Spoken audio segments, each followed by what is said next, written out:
Matam magi khongchatpo kanana ngai khochat khino haina phaduna thamba ngamlugani. Adumak hanna yengamdana machatki. Asum chatkibana Yangoi Sanaga Kaifaga ki luhongbasu thamari phakri. Yangoi Sanado hospital da chatka haiduna loishilingai dani makok ngawraktuna tugi tawrakpado. Dressing table to the makutna paiduna tugi tawbadagi ngak haurami. Kaifana bathroom dagi thoklakpada uraduna hairi. Sana, kidore? Kokse khangaw ngawraini. Handak screen time yam hengatpadu da tawriwaramgani. Pothagi ka potharaga leiramodana. Laktaba yaroye dadawgi murti sadawduga adagi sakaliba mafamduga da yengningba. Aina changakpadi yadra.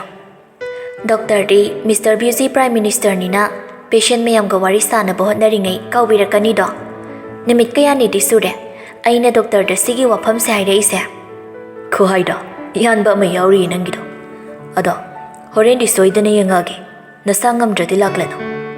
Aigi purit angobudu karai chakre. Upuda yawba udene nangbo. Haima, aidi street akadabani kawridana. Amukta taklakhige. Haujik karamba litke harino doctor ba. Yare, ai tawrage. Kuiroye, aina sum taklage. Sana. Ai shawbunati.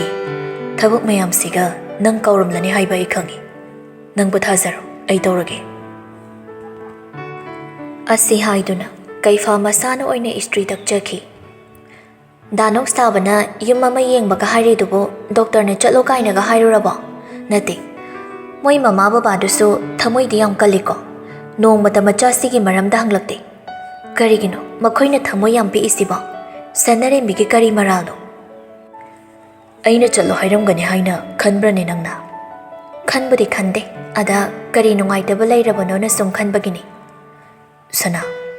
Yam hinjina sukhalunuda. Nupi ngang thira di haibagi wakalamada oiramasu yai. Danong sababu luhong dawraba haisiba. Sanarin bina kamdawba. Kaidawruni, friend John da dum laiba taridana. Adu yaroida. Karino mabu sanarin binuksti haibadaine. Matam kharangai bada masiradro. Shiba sidaba tokani. Yani yaroi sukhangdabadugi mai punchi sumanglaga lairadrane. Wahaidumak danong sabana haibra haise. Mati yam tuka chaina. Hongoyo, hongkroyo.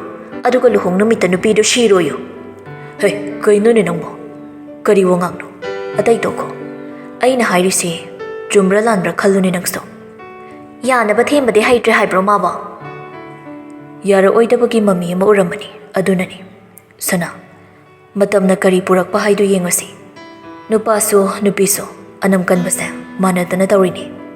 Hoida. Yeng ba haidoni. Kaifa solution baloiraga thabuk chatnaba thokre. Aduga Yangoi Sanado tapna chairi singdu loishinduna lehawi. Maraktuda Sanarimbi phone tawri. Hello? Sanarimbi? Sana, nang hospital da chatbra. Ngasidi chatre. Ai se lakshira khanba. Adugi hangbanida. Adudi yam phabawani kaino. Ai ngairamage. Asumna phone thamnaraga. Yangoi Sanado makhada tapna kumai. Aduga tombabu thirai mapandagi. Tema, ai shida leye. Kari haige? Yangoi Sana mapanda thokla aga. Nangyen ki zim ta thuna leiruso.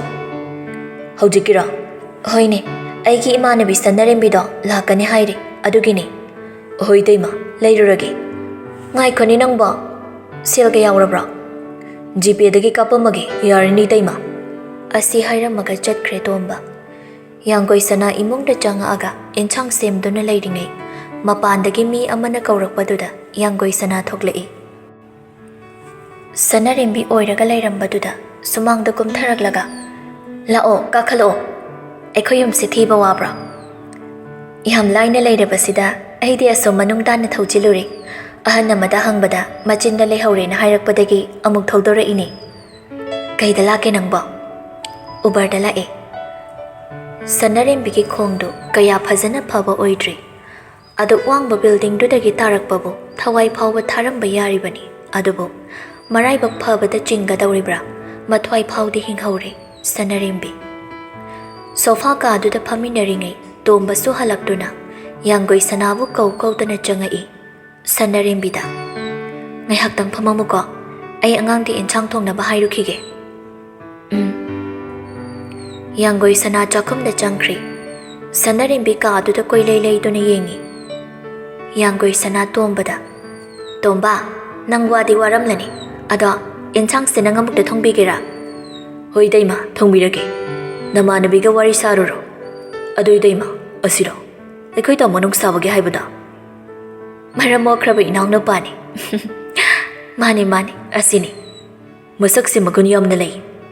Si, hapka da bayan chang na pisya. Sida thanamage. Morok yam na thakjin ganu ko. Hoi daima. Yanggoi sana amuk thokla aga. Sanarimbi manakda phamai. Nangbo kamay tawrige. Sida ikhoy ka lay si haisu yadi nang tawriba. Wakal di yam na ingle da hojikandi. Apik pa angang singdugi kumhay do na. Pongsum sumkri. Ado, wahamadi kanaba pay ko. Luhong bagi matang do oiradi. Tokshida sana. Ayung palaroy. Punchi siya. Kanalay jadraba. Thaway macha singsigi kathoklagi khali. Hoy, nang nayaning dradi ay nagariba hayruni. Sanarimbisu, yanggoi sanasu, ngayhak dominalay nay. Wari makasana pam ikangkang nadabagong. Yanggoi sanana. Nang nanahan mukhay ba homgi ano ba sabagida? Karamay na daw kre. Adugini, ay nanangga unabala isi. Siyal si kara kaudawri, adu na mating kitang. Kay daw bagi pangoy doy no, ay nung madoktor galaki. Angang singdugi health check-up amasu daw thokanchi.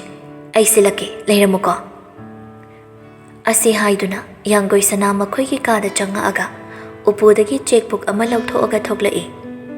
Sanarimbi manakda phamaktu na hayri. Se, si pasilo. Aduga nang na bank ta chalaga mening basil melaga dum lawthoklo. Sanarimbi, check manadu lawsilaga magi bag tu da hapchilli. Adum na ngaihak loiraga, tomba ni inchang thongba su loiraduna punna chakcha thokminari. Sanarimbi so, ngaihak lairamaga hankri. Yanggoi sana su yunggi thabak losilamaga mathakta karakli.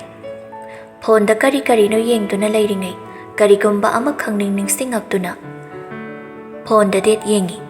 Phamambadagi phuk hawgalaklaga, upudagi pot ama lawthoklaga bathroom da changki.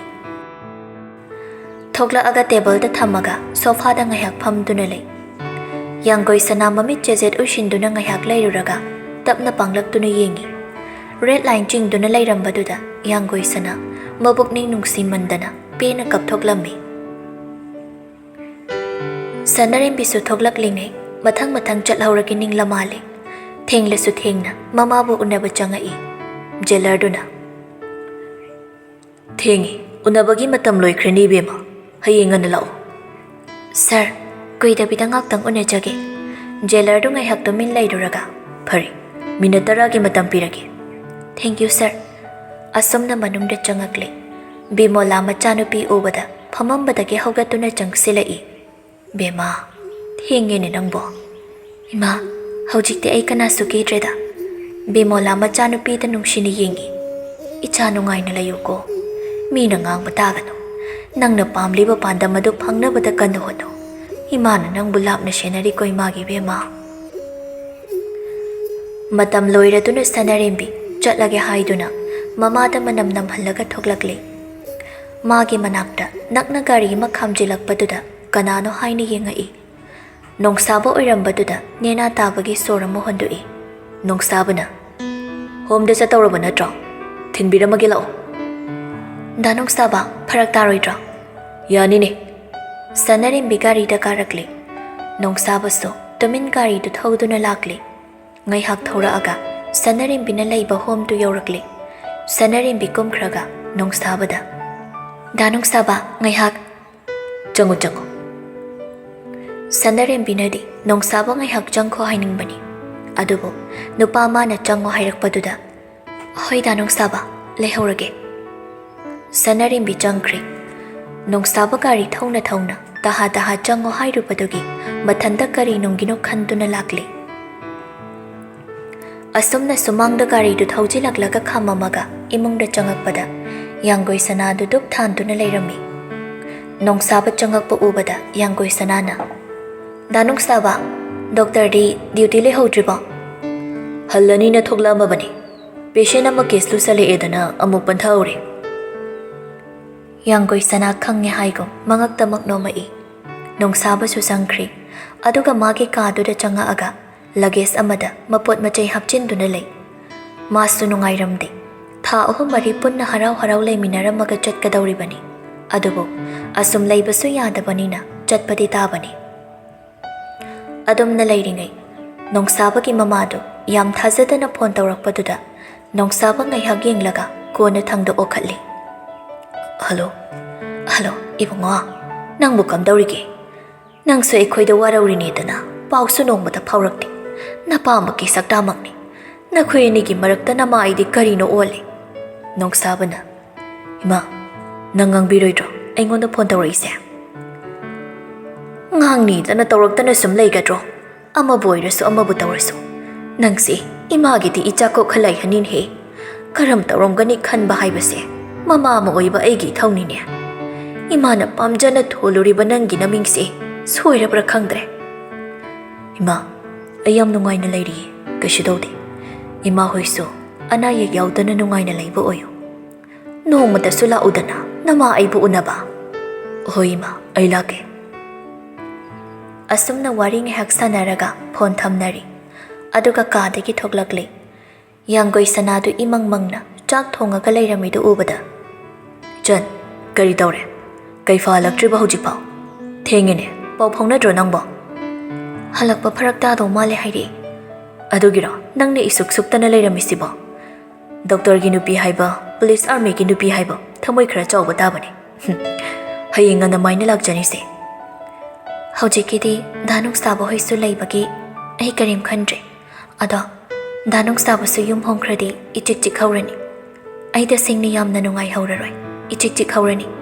Hera, adagidi, nong padok susi dalay ba yaw doon ni siya. Punchigi oy na kaina ba nati? Ado ay raso nungay te. Nong saba nok peta magtawbi. Mayum dalay hobi machan dubo, hek-hek ning sing bani. Yanggoy sanabo uraga, machan gom na luna tawja bani. Lalito, file ama yeng do na layring ngay tani. Sanahan bichang silak do na, managda pamak do na hayri. Hotel si yon radi, tasing ni yara roy hayri pra makoy babong. Yara roy sanahan bi. Koy business si, yam na down chat kri. Lay kada pa mido bu kanano. Adugida magnang kari sukhaluno, ay napana ba silagi. Ngay ko, sito kraga. Nang ngasay bano mati unarubado, kamdaw ri. Sanahan bi na. Ngauri ra ngaw sinari ra khangdeda. Miu sitabagi wangang amatawri. Ay susawning dana niya. Nang namang di icha chaw na luhong gihayram bani. Lalit tumin wakal amataw do na lay. Kway ngambaso, Bhanumati na chalamday da hayram ba wahay do na maram oiraga. Magi nupigi case to kitap na thigat pa huri. Adobo, koiraba case oibana, karadi wana toklambi. Matam duda, kway ngambana kallina, lalit ka magi nupiga, marilay na ramani haibagi chingnaba wakala malay kibani. Mana di kang banati. Siyam rasni, makoy anigi marakda, singsep tharambadi. Kway ngambaso machanupigi manakda chatning badi, pawda banati. Adobo karigumba amana, masado ipapazin bagumna, panggal pudok lubaso ngamudre. Kay fado, hospital gi thabak chinba nga kinate. Kanagumba ama unaduna, wari sanagadabagni. Gari do mapanda khamlamlaga, yumduda changagli. Kay fa changag po ubada, layramba singdo, pamambadagi haugat na rii. Kay fa chang silaglaga, single sofa do da pamaga. Mayam ay ngay bada waramani. Waris di ko'y tuaroy. Ay na sinakiba tabag do, karikam daw batari. No pamana. Sure. Haying unda batari. Ay na sinakiba do, ning singli ko. Hoy sir, ning singli. Ado sir. Hotel si, yam na success oy basunati. Sure na. Maramlay. Maramlay hay ba sir? Ay gi imagi maput maran pumba. Tap na tam na ay nalaushin gani. Imagi maput hay ba? Kay fawangangda, domina wakal amadalay. Mathangi namit ni. Lalito, sanahan bigaloy na raga, hotel dalai. ꯄꯨꯡ ꯈꯔ ꯉꯥꯏꯔꯕ ꯃꯇꯨꯡ hotel ꯂꯩꯒꯗꯕ ꯃꯤꯁꯤꯡꯗꯨꯁꯨ ꯂꯥꯛꯂꯤ꯫ ꯆꯦꯗꯨ ꯏꯅꯕ ꯂꯣꯏꯔꯒ ꯁꯦꯜꯗꯨ ꯊꯤꯅꯔꯒ ꯍꯜꯂꯛꯂꯤ꯫ ꯂꯂꯤꯠ ꯍꯣꯏꯗꯨ ꯄꯤꯔꯝꯂꯤꯕ ꯁꯦꯜ ꯌꯥꯝꯗꯨ ꯎꯕꯗ ꯍꯔꯥꯎꯔꯝꯃꯤ꯫ ꯆꯠꯂꯨꯕꯁꯤꯡꯗꯨ ꯀꯩꯐꯥꯒꯤ ꯃꯅꯥꯛꯇ ꯂꯥꯛꯂꯒ ꯄꯥꯎꯗꯨ ꯄꯤꯔꯝꯃꯤ꯫ ꯀꯩꯐꯥ ꯈꯨꯗꯛꯇ ꯂꯂꯤꯠꯇ ꯐꯣꯟ ꯇꯧꯏ꯫ ꯁꯣꯝꯗ ꯍꯔꯥꯎꯔꯤꯉꯩ ꯀꯩꯐꯥꯅ ꯐꯣꯟ ꯇꯧꯔꯛꯄꯗꯨꯗ ꯂꯂꯤꯠꯀ ꯁꯅꯥꯍꯟꯕꯤꯒꯗꯨ ꯌꯦꯡꯅꯩ꯫ ꯁꯅꯥꯍꯟꯕꯤꯅ "ꯄꯥꯏꯌꯨ, ꯀꯔꯤ ꯍꯥꯏꯔꯛꯏꯅꯣ ꯌꯦꯡꯉꯨ"꯫ ꯂꯂꯤꯠꯅ ꯄꯥꯏꯔꯒ "ꯀꯔꯤ ꯂꯩꯔꯦ? ꯍꯣꯇꯦꯜ ꯌꯣꯟꯊꯣꯛꯂꯦ ꯍꯥꯏꯔꯤꯁꯤ ꯀꯝꯗꯧꯕꯅꯣ?" ꯂꯂꯤꯠꯀ ꯁꯅꯥꯍꯟꯕꯤꯒꯗꯨ ꯀꯔꯝꯅ ꯈꯪꯉꯝꯃꯤꯅꯣ ꯈꯟꯅ ꯌꯦꯡꯅꯩ꯫ ꯀꯩꯐꯥꯅ ꯑꯃꯨꯛꯀꯁꯨ "ꯁꯦꯜ ꯈꯔ ꯐꯪꯉꯦꯗꯅ ꯍꯔꯥꯎꯅꯕ ꯍꯣꯠꯅꯔꯤꯉꯩ ꯀꯔꯤꯝ ꯈꯪꯖꯕ ꯅꯠꯇꯦꯅꯦꯀꯣ? ꯍꯣꯏ, ꯀꯔꯤꯅꯣ ꯅꯪꯅ ꯉꯥꯡꯂꯤꯕ ꯃꯌꯥꯝꯗꯣ?" ꯋꯥꯗꯣ ꯍꯥꯏꯕꯒ ꯂꯂꯤꯠ ꯀꯔꯤꯒꯨꯝꯕ ꯑꯃ ꯈꯜꯂꯛꯄꯒꯨꯝꯅ ꯍꯥꯏꯔꯛꯏ꯫ "ꯍꯣꯇꯦꯜ ꯂꯩꯔꯤꯕ ꯃꯤꯁꯛꯁꯤ ꯅꯍꯥꯛ ꯅꯠꯇ꯭ꯔꯥ?" ꯀꯩꯐꯥ ꯐꯣꯟꯗꯨ ꯐꯠ ꯀꯛꯊꯠꯂꯤ꯫ ꯁꯣꯝꯗ ꯂꯂꯤꯠꯇꯨ "ꯍꯜꯂꯣ, ꯍꯜꯂꯣ." "ꯀꯔꯤꯅꯣ, ꯍꯣꯇꯦꯜ ꯂꯩꯔꯤꯁꯤ ꯃꯥꯅꯦ ꯍꯥꯏꯔꯤꯔꯣ?" ꯂꯂꯤꯠ ꯋꯥ ꯉꯥꯡꯂꯛꯈꯤꯗ꯭ꯔꯦ꯫ ꯁꯅꯥꯍꯟꯕꯤꯅ "ꯑꯣꯏꯔꯔꯣꯏꯗꯕ ꯍꯣꯇꯦꯜꯁꯤꯕꯨ ꯂꯧꯒꯦ ꯂꯧꯖꯔꯁꯅꯨ, ꯑꯩꯈꯣꯏꯒꯤꯗꯤ ꯁꯦꯜ ꯐꯪꯍꯧꯔꯦ." "ꯇꯨꯃꯤꯟ ꯂꯩꯌꯨ, ꯋꯥꯗꯨ ꯃꯈꯥ ꯇꯥꯔꯛꯀꯅꯨ." ꯁꯅꯥꯍꯟꯕꯤ ꯇꯨꯃꯤꯟ ꯂꯂꯤꯠꯇ ꯌꯦꯡꯉꯛꯏ꯫